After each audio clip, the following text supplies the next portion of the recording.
¿Cómo les va? Bienvenidas, bienvenidos a una nueva edición de Doctores en Línea. Un placer saludarles desde los estudios de Filippi 581, donde está el epicentro del quehacer informativo, de trabajo noticioso de UFRO Medios, Doctores en Línea, de esta nueva edición, como siempre, a través de UFRO Visión, el canal de televisión de la Universidad de la Frontera. Bueno, lo hemos dicho reiteradamente, tanto Renato como yo, que me antecedió en la conducción del programa. Esta es una alianza estratégica que estamos generando con el Hospital Regional Dr. Hernán Enríquez Aravena. Hoy nos acompaña la doctora Pamela Oliva, que además estamos preparándola, fíjese, como moderadora oficial, como conductora oficial de este espacio. Mi presencia en esto es solo temporal, pues estamos capacitando a la doctora, porque además de todo el trabajo que desarrolla habitualmente, va a conducir también, esperamos en el futuro cercano, este programa. Doctora, bienvenida, muy buenas tardes.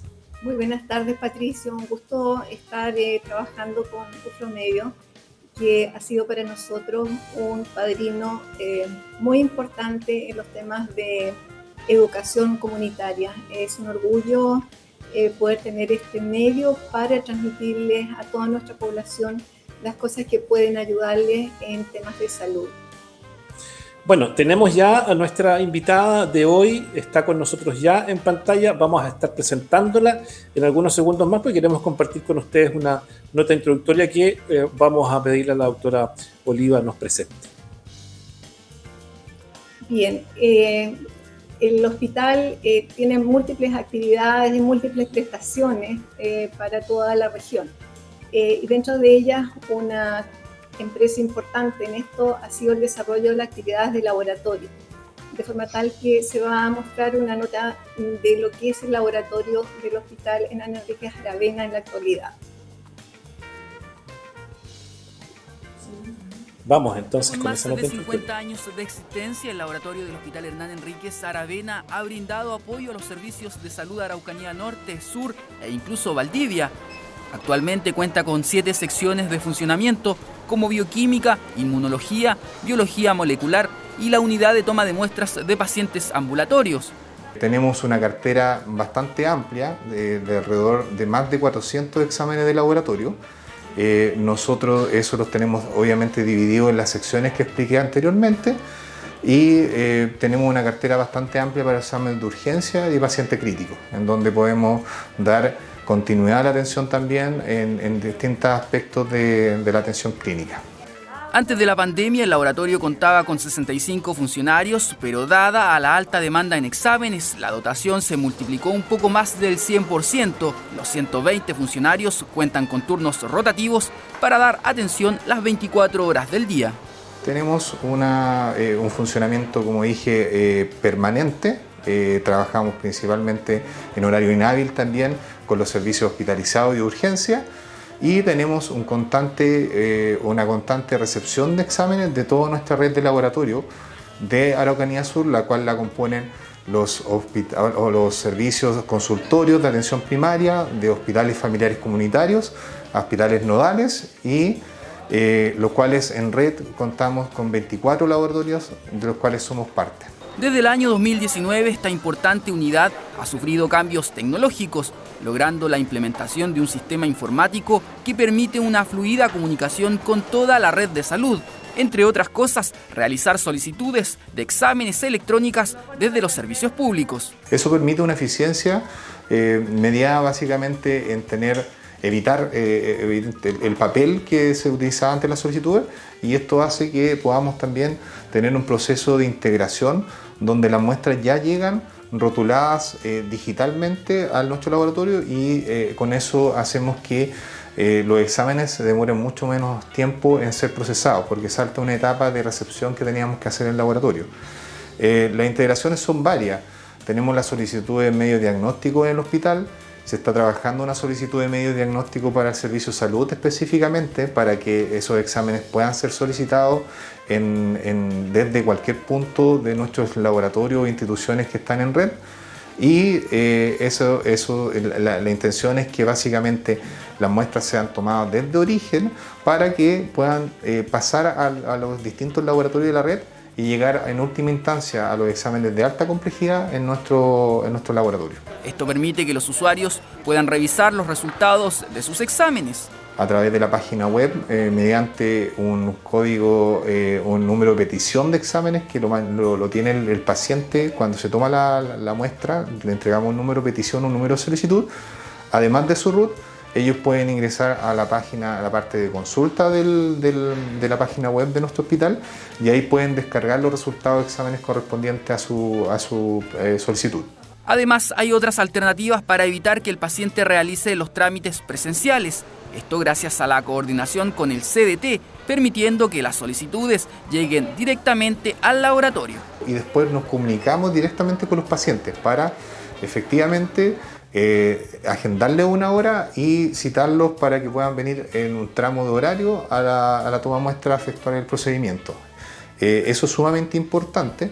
Además, pueden ustedes en nuestra página web también realizar consultas respecto a solicitudes de exámenes también, que ustedes, si tienen una solicitud de exámenes de laboratorio, pueden hacerlo a través de la página web de nuestro hospital, en la parte de consulta al CDT laboratorio, y además de eso también pueden solicitar revisar si ustedes tienen peticiones de agendamiento de exámenes para comprobar qué día y qué hora tienen que venir a tomarse la muestra en nuestro laboratorio.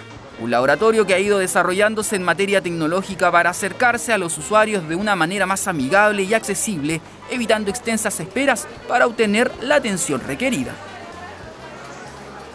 3, 2.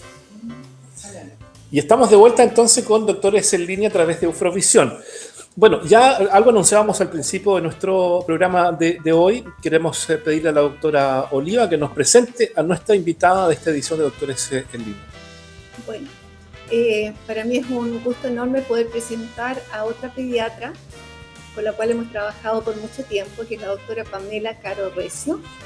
Ella es una pediatra que se formó acá en la región, en la Universidad de la Frontera. Es especialista además en adolescencia, diplomada en obesidad y trastornos de conducta alimentaria.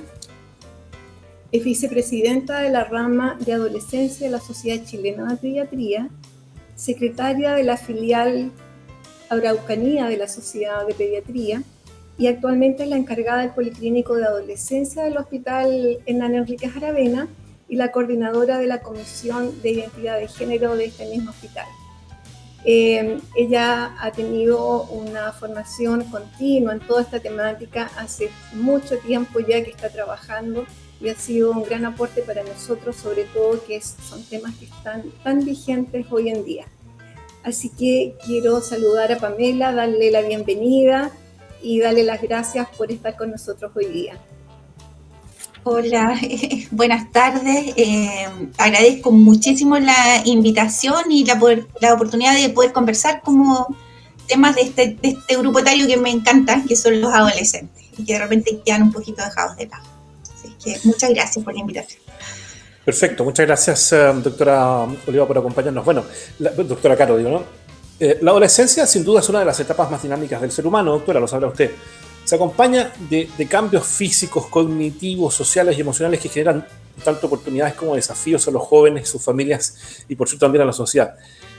Introduzcamos desde la base, ¿no? ¿Qué se entiende por adolescencia, doctora Caro?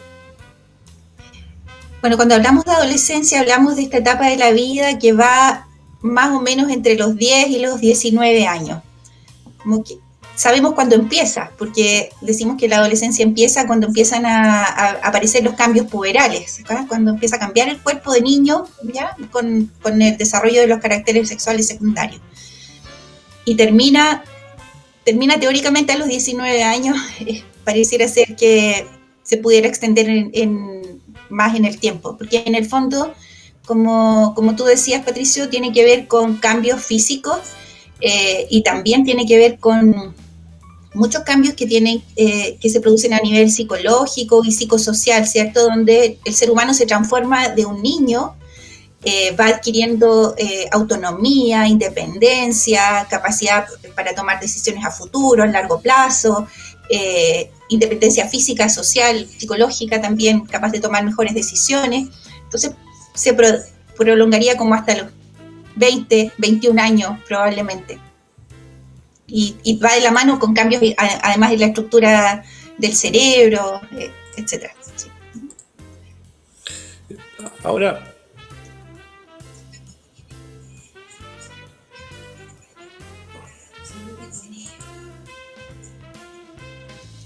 ¿iba a preguntar algo, Patricia? sí, adelante, doctora.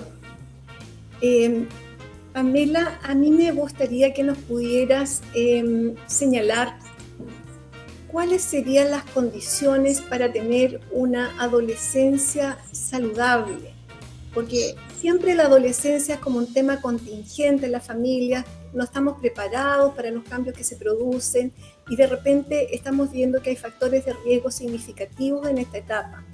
Por lo tanto, me gustaría saber cuáles serían las conductas o saludables o al contrario los factores de riesgo que pudieran generarse, que es importante precaver en esta etapa.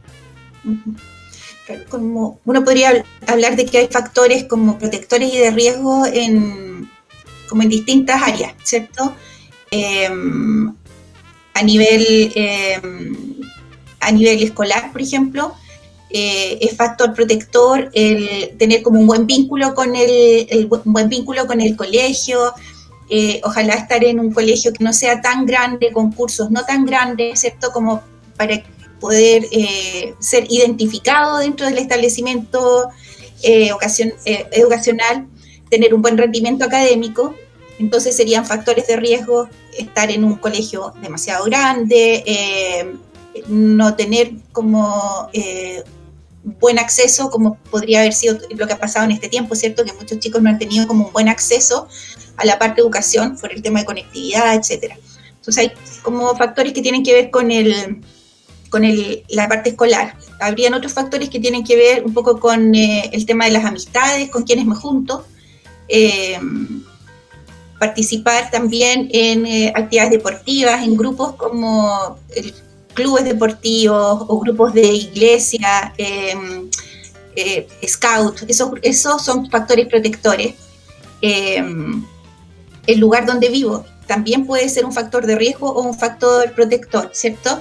Y lo que sea, como que todas las investigaciones muestran que pareciera ser cierto que el factor principal tiene que ver con la familia.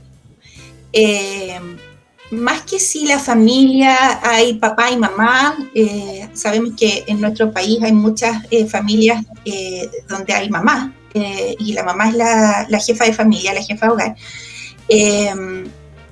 Como un poco de las dinámicas dentro de la familia, la salud mental dentro del hogar, el poder disponer de cómo tener los medios económicos para poder suplir las necesidades básicas, y tener como alguna figura adulta, como un poco a quien seguir o a quien admirar. El estilo de crianza, que hay un estilo de crianza que se llama hoy en día autoritativo, que no es autoritario ni es permisivo, sino como una parentalidad positiva. Entonces, como que siempre volvemos al final a que el factor protector o el factor más importante tiene que ver con la familia. Y cuando en la familia esos factores protectores no están, el colegio, la escuela, el liceo juega un rol muy, muy importante, muy importante. Esto que yo decía como del compromiso con mi establecimiento, yo soy del club de voleibol del Liceo Pablo Neruda, o participo en el taller de teatro de mi colegio, como eso del vínculo es muy importante. Eso sí, podría decir. Antes de continuar, invitar a nuestros televidentes que estén sintonizando algunas de las plataformas de UFROmedios a esta hora. Estamos transmitiendo Doctor es en línea con el Hospital Dr. Enrique Saravena, conversando sobre adolescencia y salud. Pueden participar con nosotros también a través del Facebook Live de UFROmedios, tal como lo hizo Karim Andrea Over Rivero, dice seca la doctora Caro. Así es que la invitación es a que usted también participe con nosotros a través de nuestro Facebook Live. Pamela, preguntarle por las características de la población adolescente en Chile. ¿Hay algo que destaque a nuestra población adolescente de acuerdo a lo que ustedes han podido estudiar? Bueno, en general, yo creo que los adolescentes en realidad en el mundo todos son bastante parecidos.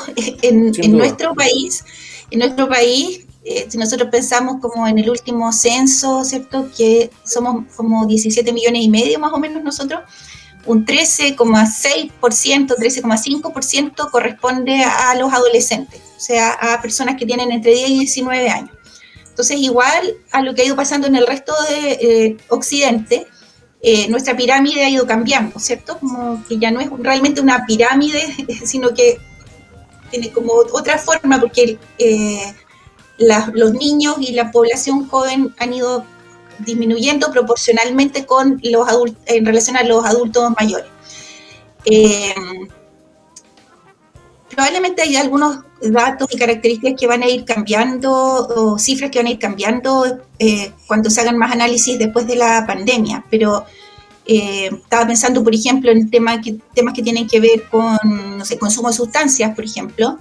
En nuestro país, en general, los chicos y chicas empiezan a consumir o comienzan a consumir tabaco, marihuana, alcohol entre los 13 y los 14 años. Son bastante chicos. Sin embargo, con respecto a la marihuana, por lo menos el último estudio de Senda mostró que por fin se había logrado, como que ya íbamos en ascenso y se logró romper un poco esa tendencia y empezamos como a bajar un poquito ya con el consumo de marihuana. Con el consumo de tabaco hace un tiempo ya que habíamos empezado a bajar el consumo de tabaco en los adolescentes. Un problema serio lo es el alcohol. Sigue siendo como un problema importante, y que a pesar de que tenemos como leyes o normas con respecto a la venta de alcohol, generalmente el que le compra el alcohol a los adolescentes es alguien de la familia o un amigo que es adulto. Eso podría decir con respecto al tema del consumo de sustancias. Si pensamos, por ejemplo, en sexualidad, en la edad de inicio de actividad sexual, el último estudio que hizo el Instituto Nacional de la Juventud, una encuesta, se mostró que la edad de inicio de actividad sexual en nuestro país es alrededor de los 16 y 17 años. Ahora, dependiendo también si nos movemos a niveles como socioeconómicos más bajos, la edad de inicio de actividad sexual es antes. Pero algo bueno que ha ido ocurriendo es que nuestras tasas, por ejemplo, de embarazo adolescente, han empezado a disminuir, que esa es como dentro de las tareas que tiene el Ministerio de Salud para trabajar con los adolescentes. Una meta súper importante era poder lograr disminuir la tasa de embarazo en adolescentes, y eso se ha ido logrando, se ha ido disminuyendo. Entonces, pero tenemos otras características que son bastante similares al resto como de adolescentes occidentales, ¿cierto? Eso, no sé, ahí podemos... Sí, lo que pasa es que hay otro tema en el que me gustaría que nos profundizara, por ejemplo, las causas de muerte de los adolescentes en Chile. Si bien suena dramático, ¿no? Pero es un tema también necesario de conversar. Sí, claro, a diferencia de lo que pasa como con otros grupos etarios, los adolescentes se mueren principalmente por causas externas, como cerca del 60% de las causas de muerte de los adolescentes, sobre todo de los de 15 a 19 años, son por causas externas. Eso quiere decir accidentes de tránsito, homicidios, suicidios. Entonces son causas que las podemos prevenir, ¿cierto? Sí. Podemos actuar en eso. Hay otras cosas como tumores u otras causas de mortalidad o patologías en las que no podemos intervenir tanto, no podemos prevenir tanto, pero en esto sí son las como causas externas prevenibles. Sí.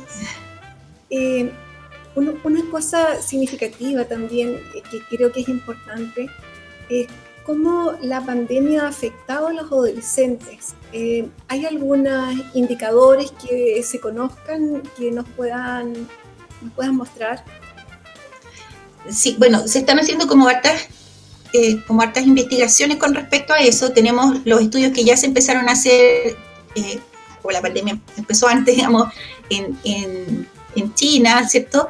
Pero en nuestro país también ya se han hecho estudios y tenemos hartos problemas con la salud mental, ¿cierto? La salud mental y dentro de los problemas de salud mental, lo que tiene que ver con trastorno de conducta alimentaria como muy, muy importante. Hemos visto adolescentes con mucho más trastornos de ansiedad, con problemas de insomnio, con trastornos del ánimo, adolescentes que refieren mucha dificultad para concentrarse, por ejemplo, para poder estudiar, y está todo el tema de los trastornos de conducta alimentaria. Ahora, y esto era como esperable que pasara, y cómo esto va a seguir impactando al futuro, vamos a tener que irlo viendo, ¿cierto? Porque si nosotros pensamos que la adolescencia es una etapa donde es tan importante el tema del contacto con otros, si durante la adolescencia es cuando los seres humanos vamos como descubriendo bien quiénes somos, ¿cierto? Cómo somos, quiénes somos, qué me gusta hacer, para qué soy bueno, de quién me enamoro, mi vocación. Entonces, para todo este desarrollo, el tema como de las relaciones con otros, con los pares, es tremendamente importante. Y tenemos adolescentes que los hemos tenido encerrados.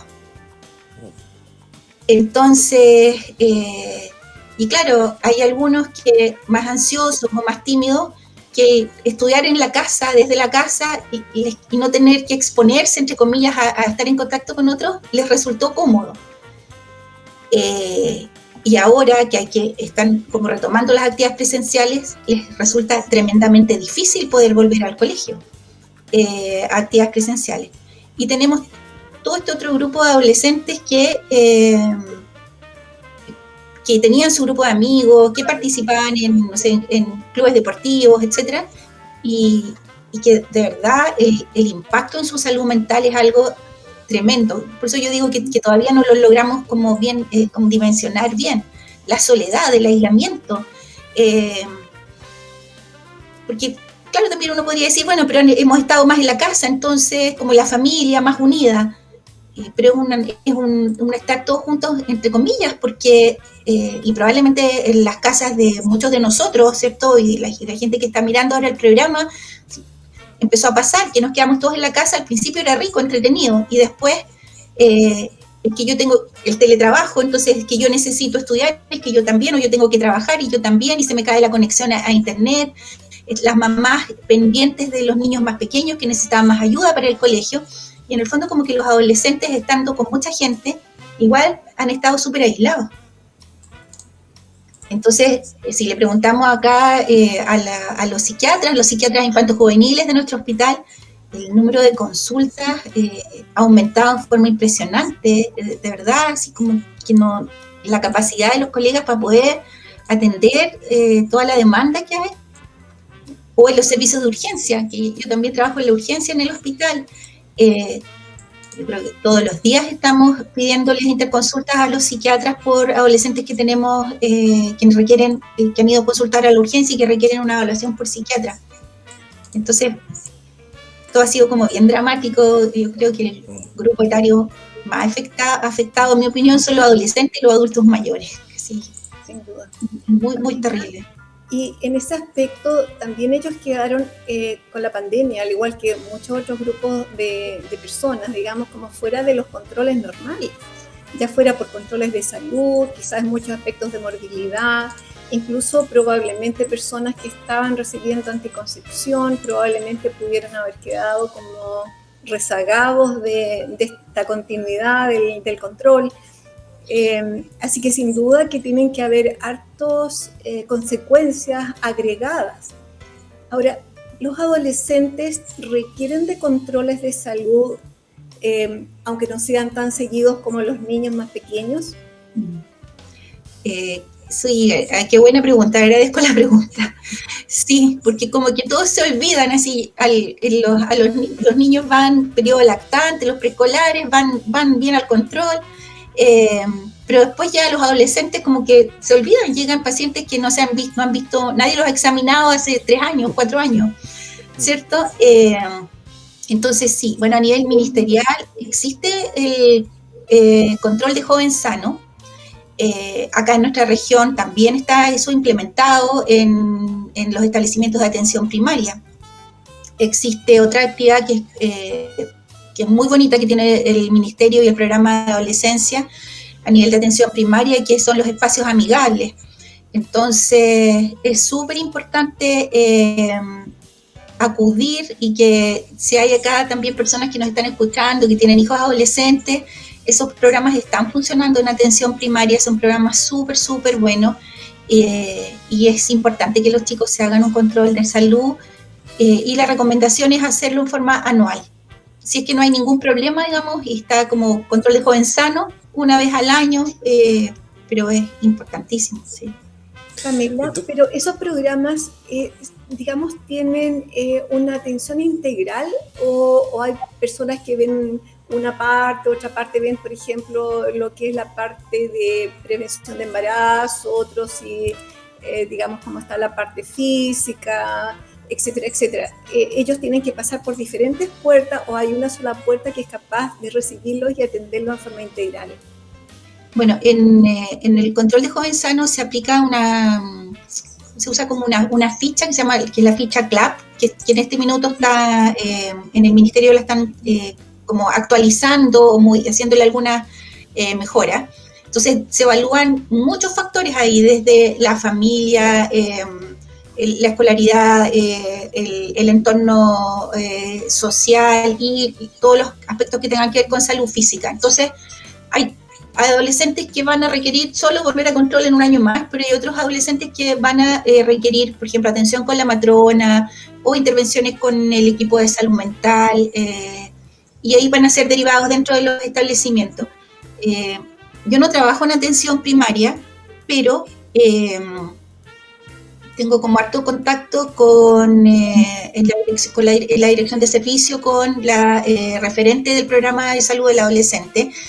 Y los equipos de atención primaria acá en nuestra región, en Temuco, de verdad son equipos que trabajan súper bien, que trabajan como muy bien. Pamela, nos pregunta Karim Andrea Rivero, una colega de apellido Rifo. Interesante la pregunta, porque dice, en pandemia se dio mucho la ansiedad social. ¿Es normal? ¿Tenemos que dejar que pase sola o se pide ayuda? Yo creo que depende de cuánta sea la intensidad de este nivel de ansiedad. Creo que una de las cosas importantes es que nosotros, hay un concepto del que se habla ahora y que me gusta mucho, que se refiere como a la humanidad compartida. Y es como entender que el tema de la pandemia y el encierro nos ha afectado a todos. O sea, si yo les pregunto a ustedes, ¿ustedes han pasado invictos este periodo? No, ninguno de nosotros. No. Ninguno de nosotros. Todos hemos sufrido mucha ansiedad desde el principio, cuando empezó esta pandemia, todo lo que tiene que ver con la incertidumbre, ¿cierto? Porque algo que nos da estabilidad es como el conocer más o menos lo que va a pasar mañana, mis rutinas. Si yo sé que yo mañana me levanto a tal hora y voy a ir a trabajar y voy a hacer esto, pero cuando empezó la pandemia, todas esas certidumbres se rompieron, ¿cierto? Si pensamos, hasta teníamos, o sea, si salíamos o no salíamos, y si íbamos a ir al supermercado, si se iban a acabar las cosas en el supermercado. Mucha gente con el temor de perder su trabajo, y mucha gente perdió trabajo.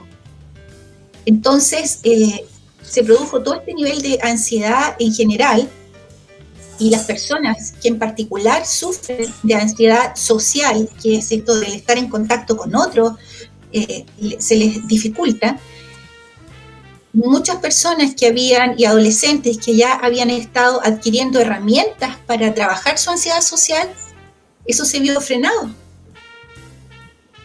Se encerraron, ¿cierto? Y ahora les estamos pidiendo que vuelvan a clases presenciales con horarios un poco más acotados, pero no son tan acotados. En realidad, igual hay horarios bastante extensos en algunos establecimientos, y estos chicos que sufrían antes de ansiedad social, esto, claro, se ha incrementado. Entonces, la ansiedad social es algo que se puede trabajar con terapia, ¿cierto? En casos más severos se va a requerir como apoyo farmacológico.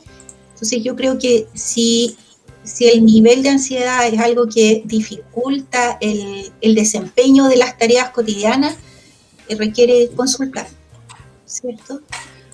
Hay algunas sintomatología que la familia pueda darse cuenta que sea de factor de riesgo para el estado mental de algunos de sus miembros y especialmente los adolescentes. O sea, ¿qué actitudes, qué hechos que están ocurriendo con esta persona deberían preocuparnos antes de llegar a una situación más compleja? Claro, yo creo que por ejemplo, este adolescente que se empieza a aislar, que quiere estar como... Es esperable que los adolescentes quieran estar más en su pieza, ¿cierto? Pero este adolescente que ya no quiere bajar o salir de la pieza a comer con la familia o a compartir, no sé, una serie de televisión con la familia, que se empieza a aislar, a encerrar, que tiene cambios en sus patrones del sueño, por ejemplo, que está a altas horas, hasta la madrugada, conectado a las redes sociales y que después al otro día no se puede despertar para poder conectarse a clase. Adolescentes que cambian sus rutinas con los hábitos de alimentación, o que están comiendo muy en exceso, como con atracones o con levantarse en la noche a comer, o en el otro extremo empiezan a restringir, y el que no era vegetariano ahora es vegetariano y es vegano y cada vez empieza a restringir más como los alimentos. O sea, son como, yo diría, como señales. Falta de interés por su presentación personal, como si bien es cierto, muchos chicos han andado en pijama gran parte de la pandemia, pero como su higiene personal, el desinterés de juntarse con otros, de conversar con otros, yo creo que esas son como señales a las que hay que estar atentos. Ahora, si los papás están como muy metidos en el tema de su trabajo y no comparten mucho con los hijos adolescentes, va a ser difícil darse cuenta. Entonces, por eso es que una de las cosas que se recomienda como factor protector es pasar al menos una hora del día juntos como familia, una hora en el día. Y dentro de esa hora podría ser una de las comidas del día juntos, porque ahí es donde juntos, pero no con la tele prendida ni con el celular en la mano, sino que juntos para poder conversar de las cosas que nos han estado pasando. Y se dice que especialmente las mamás tienen como mucha capacidad de poder darse cuenta de cuando hay algo distinto con los hijos.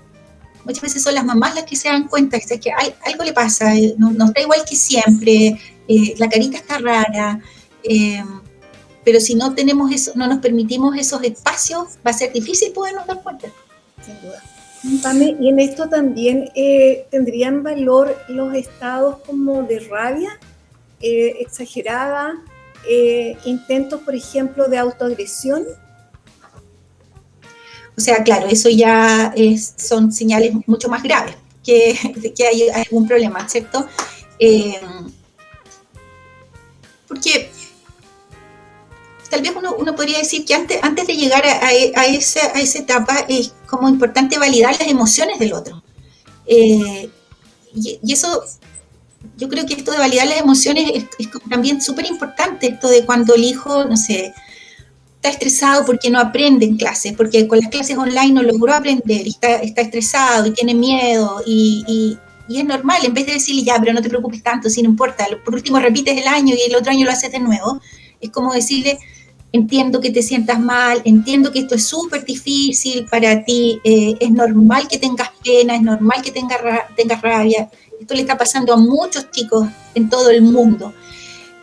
Ahora, claro, cuando ya hay, por ejemplo, autoagresiones o descontrol con la ira, con el enojo, bueno, hay un momento ahí de consultar, ¿cierto? Porque ahí vamos a necesitar ayuda o de psicólogo o de psiquiatra. ¿Sí? El problema en realidad no son las emociones que tengamos. Es normal que de repente estemos más irritables o más ansiosos o que tengamos miedo. Las emociones son eso, son emociones, y es importante poderlas identificar y verbalizarlas y compartirlas. lo que debemos aprender a controlar es que lo que hacemos con las emociones, ¿cierto? Es como, no le podemos pedir a alguien que no se estrese o que no se enoje, pero sí le podemos pedir que aprenda a canalizar o gestionar las emociones de una manera más sana, puede ser. Sí, se entiende. Quien tiene hijos adolescentes, voy a tratar de aterrizar un poco la conversación también, ¿no? Más todavía lo que lo hacen ustedes, sin duda. Claro, aún le quedan preguntas, fíjese, cuando tienen hijos adolescentes, por ejemplo, ¿por qué quieren dormir hasta tan tarde? ¿Por qué son tan destartalados los adolescentes? Pasan horas en el baño, mirándose en el espejo, se aíslan en el dormitorio, lo cuestionan todo. Claro, se olvida uno que también fue adolescente y que probablemente hizo lo mismo. Pero bueno, parte, digamos, de la experiencia que uno tiene como papá y que seguramente tienen parte de nuestros televidentes también. Pero quisiera llevarla a otro campo, a otro terreno que no deja de ser complejo de abordar tanto para los adolescentes como para los papás también, ¿no? ¿Qué pasa con la vida sexual en la adolescencia?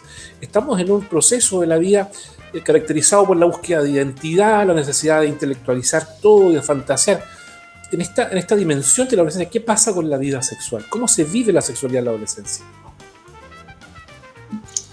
Es como una pregunta difícil contestar así como en corto a eso, pero bueno, una de las tareas, por así, de la adolescencia es ir descubriendo nuestra identidad sexual.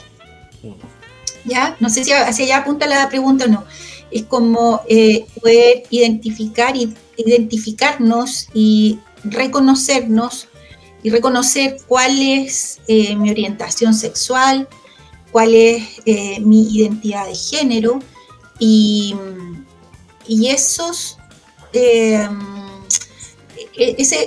esa identificación es parte de lo que debe ir ocurriendo durante la adolescencia. Y para poder como vivir esta sexualidad, también va a ser importante entonces el contacto con otros, ¿cierto? Es como, si estoy encerrado en la casa, es como, los chicos en este tiempo han conocido a otros por las redes sociales y no persona a persona. Entonces es como eso, el adolescente entre los 10 y los 13 años está empezando a adaptarse a los cambios que está teniendo su cuerpo, cómo su cuerpo ha ido cambiando, la aparición de los caracteres sexuales secundarios, y pasamos desde los niños con las niñas, a las niñas, los niños con los niños y las niñas con las niñas, como el club de Tobito, a empezar a interactuar con otros y tener amistades del otro género, y dentro de ese proceso también se va clarificando más quién me gusta, cuál es mi orientación sexual y quién soy, cuál es mi identidad. ¿Sí? ¿Y cuál es la diferencia, Pame, entre ese concepto de orientación sexual e identidad de género? ¿Cuál es la diferencia entre ambos? Okay. La orientación sexual se refiere a hacia quién yo me siento atraído.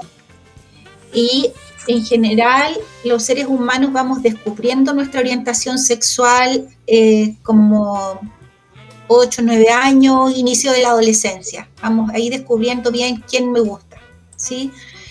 Si me gustan los chicos, me gustan las chicas, me gustan los chicos y las chicas. Y digo que vamos descubriendo porque la orientación sexual no es algo que yo aprenda de otro, ¿ya? No es que si, no sé, un chico tiene un par de amigos que son gay, entonces, como se juntó con los amigos gay, resulta que ahora le dice a la mamá que él es gay. No pasa eso, no me contagio de la orientación sexual de otro, no es algo con lo que venimos, lo vamos descubriendo. Entonces, la orientación sexual tendría que ver como con lo romántico, ¿cierto? De quién me enamoro, por quién siento atracción física, romántica, ¿ya? Y hay distintos tipos de orientaciones sexuales. No ser heterosexual no es nada anormal, es solamente eso, no ser heterosexual, tener otra orientación sexual. Y la identidad de género tiene que ver con como esta convicción interna que cada uno de nosotros tiene de ser mujer o ser hombre, o no ser ni mujer ni hombre, o un poco entre ambos, puede ser. Entonces, si no resulta fácil la explicación, me preguntan, ¿ya? Sí. Pero entonces la identidad de género tiene que ver con eso, como con quién me identifico, con quién soy. Y hablamos de las personas cisgénero, que es cuando una persona nació biológicamente, por ejemplo, mujer, le asignaron ese sexo al nacer y va creciendo y se va identificando como mujer. Entonces esa es una persona que es cisgénero porque decimos que está alineado como el sexo asignado al nacer con como la persona, quien siente la persona que es, con su identidad de género. Y hay personas cuya identidad de género no está alineada con el sexo asignado al nacer. Entonces alguien puede haber nacido biológicamente mujer y tener una identidad de género masculina. Y ahí vamos a decir que es una persona trans masculina. Entonces podemos decir que este es un chico trans o un hombre trans, es alguien que se le asignó el sexo biológico, el sexo asignado al nacer fue mujer, pero su identidad de género es masculina. Y también hay personas que van a decir, es que sabes que yo soy no binario. ¿Y qué significa eso? Que no se identifica ni con lo masculino ni con lo femenino. Es no binario. Y hay personas también que me van a decir, sabes que yo soy género fluido porque hay días, hay veces en que yo me siento más masculino y otras veces en que me siento más femenino. Entonces, como que salimos de este modelo tradicional binario, macho, hembra, y si naciste biológicamente mujer, eres mujer, y tenemos este otro modelo, el modelo no binario, donde hay muchas más posibilidades. No sé si se entiende ahí eso. Sí, lo que pasa es que es un tema, desde mi punto de vista, y corríjame si estoy equivocado, tremendamente amplio, al que podríamos dedicarle un programa entero, la sexualidad en la adolescencia, ¿cierto? Sin embargo, el tiempo avanza, nos quedan 5 minutos de programa. Sí, desgraciadamente tenemos muy poco tiempo. Vamos a ver si podemos gestionar al menos una media hora más, 45 minutos por lo menos, ¿no? Pero lo cierto es que nos quedan 5 minutos. Doctora Oliva, usted tiene la palabra para seguir conversando con la doctora Caro. Terminando con lo que recién decías, Pamela, me gustaría saber si cuando un chico no se siente cis, necesariamente tiene que ir a algún centro de salud para que le ayuden a llevar el proceso que se avecina, o él puede llevarlo solo. ¿Tú crees que es complejo para ellos el estar en la duda y necesitan ayuda o no? O sea, sí, yo creo que hay chicos que tienen como todo súper claro y ellos tienen muy claro quiénes son y tienen la libertad y el apoyo de sus papás para conversar con ellos con mucha libertad. Hay otros chicos que durante la adolescencia están como en esta etapa de descubrir y necesitan acompañamiento, porque en realidad no es que nosotros le vayamos a decir quién es, sino que lo vamos a acompañar a descubrir bien quién es. Y hay chicos que van a necesitar acompañamiento para poder abrir este tema en su familia y para poder hacer alguna terapia, porque hay algunas personas, ¿cierto?, que van a querer hacer como un tránsito, que no solo es cambiar su nombre, sino que hacer algún tratamiento hormonal, por ejemplo. Y bueno, nosotros en el hospital Hernán Enríquez Aravena ya no llevamos tanto tiempo, pero llevamos 2 años más o menos con un equipo de trabajo. Si bien se estaban atendiendo desde antes personas adultas trans, y ya como equipo, ya como una comisión, llevamos 2 años más o menos trabajando, y creo que el acompañamiento en todas las edades, pero en especial en la parte en la etapa de la adolescencia, es como súper importante, y hay un trabajo súper bueno en eso que se está haciendo en el hospital, de verdad, como súper bueno. Y en este caso, doctora, ¿cuál sería el consejo a los papás? De pronto los papás, mire, se sienten culpables. ¿Qué hice mal? ¿Qué no hice? esto es una decisión que toman los hijos, que tiene que ver con la formación, que tiene que ver con lo genético. Pueden sentirse culpables efectivamente los papás. ¿Qué consejo podemos darle hasta ahora a los papás? Súper buena pregunta igual, Patricio. Es que al igual que la orientación sexual, la identidad de género no es algo que nosotros escojamos. Venimos así. ¿Por qué? Todavía hay harta investigación en eso. Si hay factores como que tengan que ver con la epigenética, neuroendocrino, eso, hay harta investigación que se está todavía haciendo en eso. Pero lo que sí sabemos es que no es algo que nosotros escojamos. Y para muchos papás resulta un tema como muy complicado porque hay temor a que los hijos se equivoquen, temor a que los hijos sufran, ¿cierto? Que lo pasen mal. Todos los papás queremos que nuestros hijos sean felices. Entonces, tal vez, como yo lo que diría, la principal recomendación, creo yo, para los papás es primero, es súper importante que los hijos sepan que los papás los quieren en forma incondicional. Siempre, que los papás están ahí y lo quieren en forma incondicional. Eso es súper importante. Los chicos que pertenecen a la diversidad sexual tienen 4 veces más riesgo de suicidio que el resto de los adolescentes. Y aquellos que no cuentan con el apoyo familiar, el riesgo de suicidio es 8 veces más, es altísimo. Entonces, tu papá le puede decir, hijo, ¿sabes qué? Yo quiero que tú sepas que yo te quiero en forma incondicional. Esto no lo entiendo bien. Voy a aprender contigo, vamos a buscar quién nos puede ayudar, eso. Yo creo que el principal factor protector para los adolescentes es el amor incondicional de los padres. Doctoras, lamento ser el cancerbero del tiempo, pero se nos agotó. Se nos agotó cumplir. Yo sé que quedaron muchísimos temas pendientes, ¿cierto? Y quizá entonces es para extenderle la invitación a la doctora Caro a otra conversación en Doctores en Línea. Desgraciadamente se nos acabó el tiempo. Hemos tenido el placer de conversar con la doctora Pamela Caro Recio, y ha estado hoy día sobre adolescencia y salud, ¿no? Y ha estado hoy día como alumna en práctica en la conducción de este programa la doctora Pamela Oliva. Así es que agradecemos a ambos, les damos 5 segundos para despedirse. Yo solamente quiero agradecer nuevamente el apoyo de Eufrovisión para llevar a cabo este programa y por supuesto hoy día a nuestra invitada, la doctora Pamela Caro, en un tema tan relevante y que sin duda hay mucho más que escarbar en él. Sí, bueno, muchas gracias por la oportunidad de poder hablar de los adolescentes y yo feliz si quieren hacer la parte 2, parte 3 del programa, feliz, yo encantada de conversar con ustedes. Muchas gracias. Bueno, nuestra futura profesional de las comunicaciones, la doctora Oliva, va a determinar en qué proceso, digamos, podemos convocar nuevamente a la doctora Caro. Agradecido de los dos, agradecido también de quienes han estado sintonizando en nuestras distintas plataformas. Doctores en Línea vuelve la próxima semana, como siempre, a través de Eufrovisión, el canal de televisión de la Universidad de la Frontera. Muchas gracias, que estén muy bien. Gracias a todos.